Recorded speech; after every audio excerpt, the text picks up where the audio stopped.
Hey, what's up, guys? Parker here, and I just I'm a bit sick right now. I just have a cold, but I was thinking, I was like, I want to work on my Unity game because it's been a little bit. Uh, and one thing that's bugged me in is that future episodes or earlier episodes, sorry, is this. You see that movement? See how it's all stuttery? The rigid bodies are very, they're not smooth. Like, look at that. That is not ideal. And I know other people have issues with this in games, and there's really not a clear tutorial on how to fix this, but it's very simple if you have a movement script like this. So this is my movement script for my game.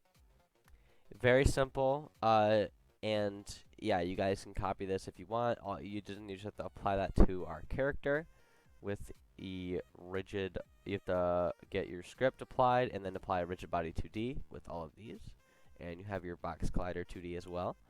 And basically, you see that stutter when we collide with stuff. It's like a jitter.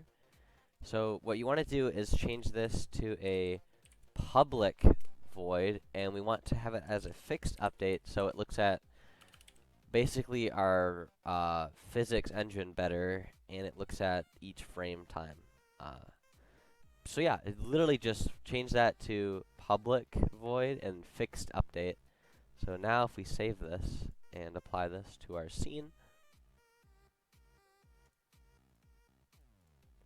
we will see that. Look at that.